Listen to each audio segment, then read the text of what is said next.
Hey, what's going on guys? Core X Designs here and welcome to another 3D Studio Max tutorial. First off, I'm really sorry for not uploading videos on my regular schedule. There have been some reasons and hopefully that won't happen in the future again. So today I'm going to be showing you how to model tire treads in 3D Studio Max. But before we start off, let me show you a sample.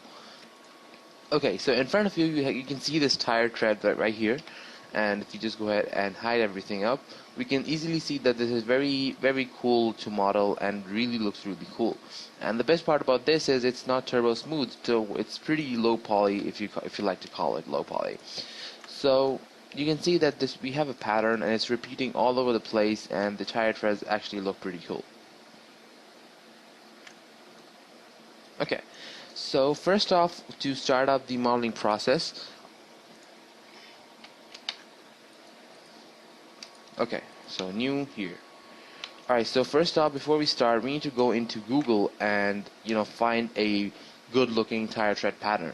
So I'm going to go ahead and open up Google, and we're going to be searching for tire treads. Whoops.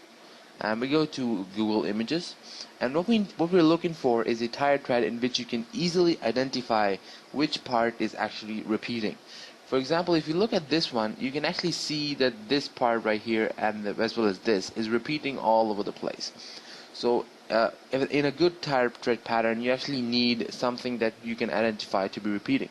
For example, I guess this one is a very good and possibly the perfect tire tread for us to start with. So we can see here that easily that this part here is repeating itself all over again here and here, and then this part on this row, and this part on this row. Actually, if you look closely enough, we have a kind of like a bump here for the first one, and then a bump here for the second one. So I guess these two units are repeating themselves again and again. You need to be really careful to see which units are actually repeating. So similarly, we can I think work with this. So I'm just going to right click here and hit save image as. I'm just going to save it on my desktop as tread. Okay, so it's done. Let's go ahead and open up our 3D Studio Max folder. Okay, so now what we're going to be doing is go ahead and see where we saved the tire tread pattern. We're going to right click, hit properties, and go into details, and here we can actually see what are the dimensions of this image. So it's 450 by 335. So remember that and go into 3D Studio Max, grab a plane on the top viewport. Let's go ahead and randomly create a plane. Okay, make sure you center this plane up at 0, 0, 0. That's not important, but yeah, I like to do it. Also, we're going to drop down the lens segments to 1 by 1, and the way I do this is just by right-clicking these arrows and just turn to the minimum value that it can hold. Okay, now for the important part. What we need to do is take the tread properties and okay, so the dimensions are 450 by 335. So I'm just going to input in 450 and 335 here. Now you saw that I input the values in the opposite way I read them. So it should be 450 here and 335 here. But actually 3D Studio Max and Windows, they work in opposite ways. And the length in 3D Studio Max becomes the width in Windows and vice versa. So that's just something you discover while you're working with 3D Studio Max a lot, and it's really not that difficult. So I'm just gonna hit M real quick to bring up my material editor, and on a new slot, I'm just gonna create a standard material or a V-Ray material, whichever render you plan to use. However, it won't matter for the blueprint here, but I'm just gonna stick with a V-Ray material as only because I like to keep things pretty uniform. So I'm just going to click on this box next to diffuse, and I'll choose bitmap. And really quickly, I'm just going to go ahead and browse to where I actually saved that. Actually moved it to C. We have our tread pattern. Just hit open here, and okay. So what you do is click on this button that says show shaded material in viewport, and then this button that says go to parent. Alright, so now we need to drag this material onto our plane that we just created. And I'm just going to change the color of the plane to black. That doesn't really matter, but helps a lot. So one last thing that you need to do is if you go ahead and observe really closely, you can see that we start to really get some jagged edges at the ends here. And we can't really work with too much jagged edges. However, we can work in this situation, but in most situations you won't be able to. So a way to fix that is by going into material and show materials in viewport as, and click realistic materials with maps. Now if you're using 3D Studio Max 2011 or earlier, this option is going to be hardware display with maps, and I'm using 3D Studio Max 2012, and that's why it's showing up that option. Now if your materials kind of vanish out of there, all you need to do is just click on them once and they will reappear. And now if you go ahead and zoom in real close, you can see that the edges still get jagged, but they're a lot less.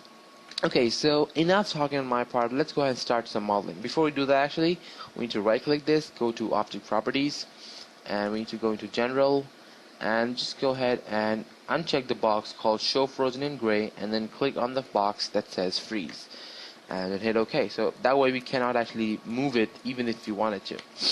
That's just a good way to set up blueprints. Okay, so going into my top viewport, I'm just going to really quickly create, let's say, a plane. Let's start with this part right here. This one seems the most simple. I'm going to create right here, right click. I'm just going to move it up. Okay, and I'm also going to make it see-through.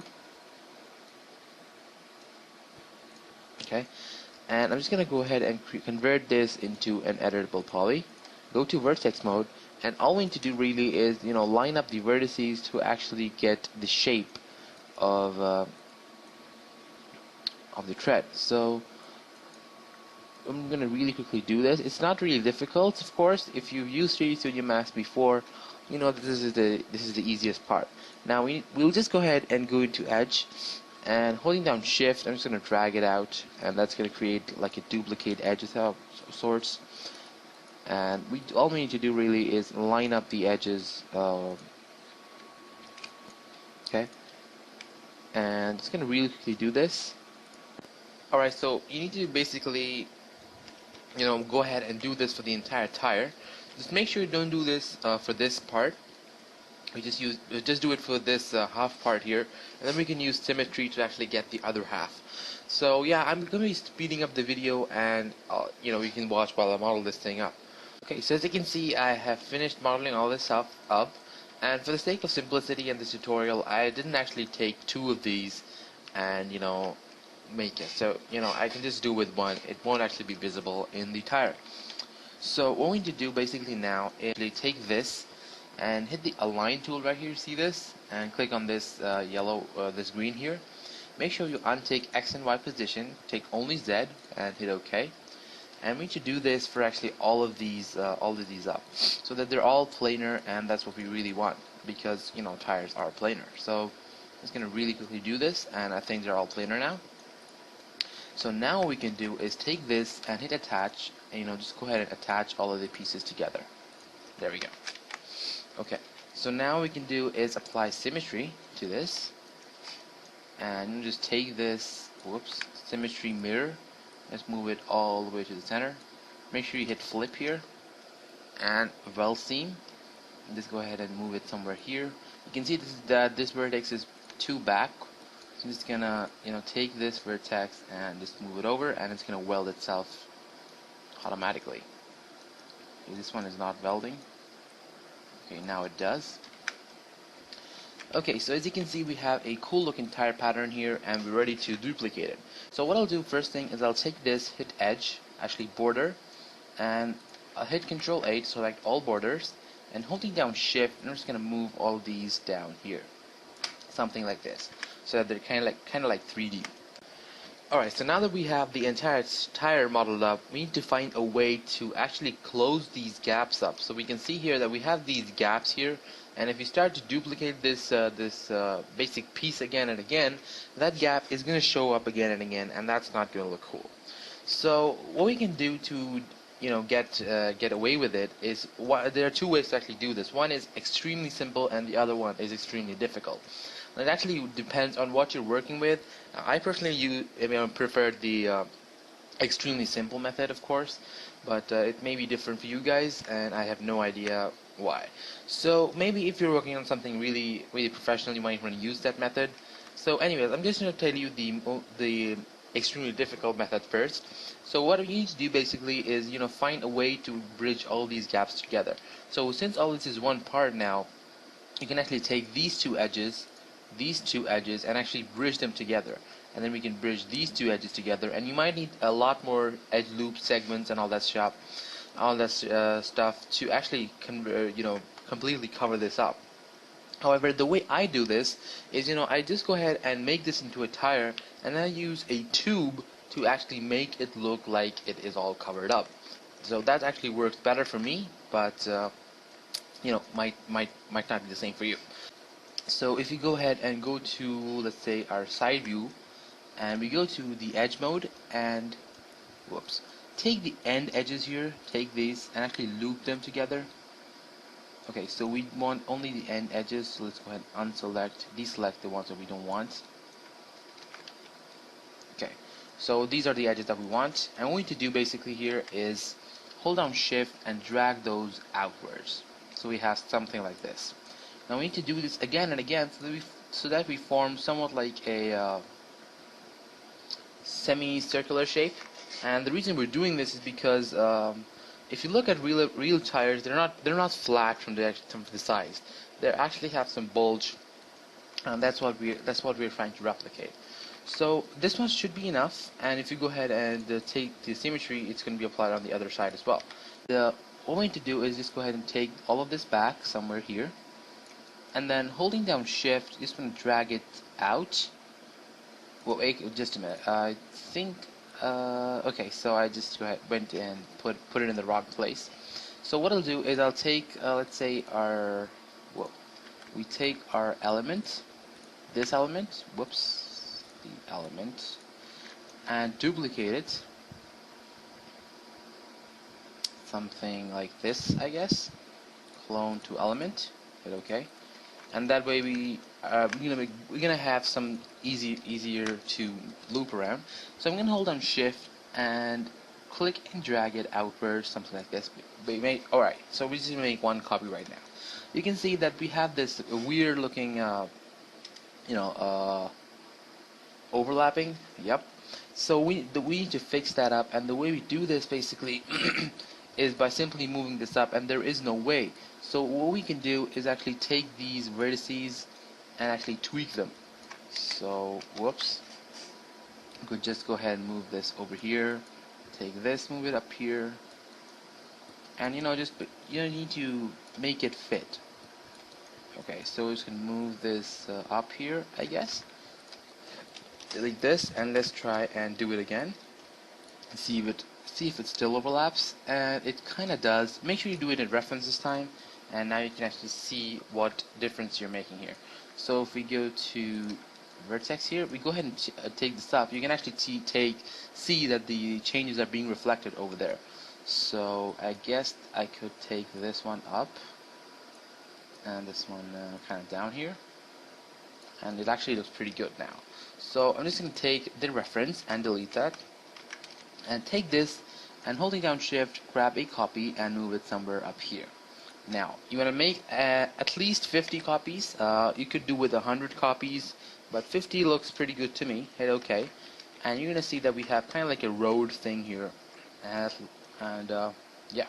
So we're just gonna take one of this. Okay, so my fault. We did something that was not supposed to be done. We created all of them to be references of each other, which we don't want. We want them all to be copies of each other. So we just go ahead and hit 50 here, hit OK. Okay, so now what we need to do is go ahead and somewhat attach this all together.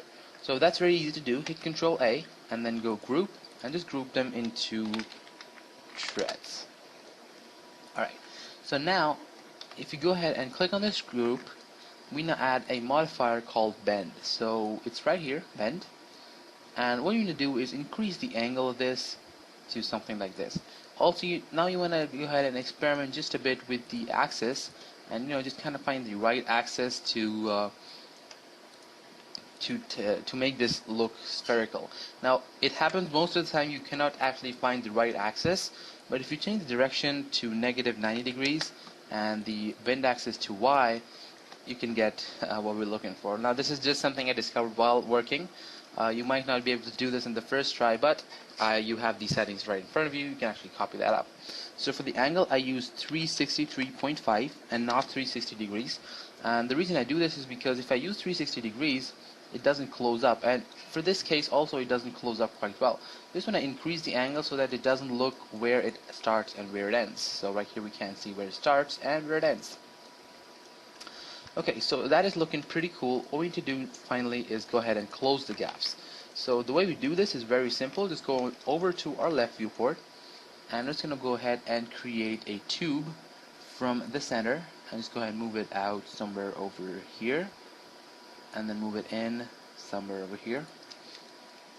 Oh, let's do it again. So somewhere here, and give it some depth. And we're going to be aligning this tube to our group here. Hit OK. So at the center of the tube is actually on the center of the tire rim. So we're going to take this tube and increase the height so that it actually fits perfectly. So also decrease the height segments to 1. We don't really need those many segments. Okay, so we're just going to affect pivot only, center to object. Go ray height, increase the height, and this is just a place we need to play with it, and get kind of the right way to get it. Now it of course doesn't look really smooth, but we're gonna be adding turbo smooth to this this tube, so you don't really need to worry about that. Okay, so as you can see, the parts look absolutely close now, as you can see right there. And instead of applying turbo smooth here, actually you could just go ahead and increase the sides to something like 32 maybe. Okay, and that's looking pretty good. Now you won't actually use just a tire in this case. In a case such as this, you will of course have a rim, so you will actually compensate for this tube right here. It looks really what do we call it, smooth, and it won't actually affect your model because you will be using a rim. As I told you, wait a sec, let me open that project up again. Okay, so I think it was this. Okay, so as you can see here, I have used exactly the same technique, but this rim here actually hides the cylinder here, and it actually looks like we actually modeled the entire thing up. In this way, actually, I used the difficult way that I told you, the way of bridging the edges together. But if you go ahead and follow my instructions closely, you will get exactly the same result. So yeah, this is going to be pretty much it for tire modeling. I'm just going to really quickly open up the tire model that we just created. Okay, go to here. Okay, so this is going to be pretty much it for this tutorial. Thanks for watching, everyone. If you liked the video, go ahead and hit the like button down below. Also favorite the video and share it with your friends if you really like it. Also be sure to subscribe to my channel for upcoming video tutorials and speed models, whatever you want. Yeah, that's going to be pretty much it. Thanks for watching, everyone, and yeah, have a nice day.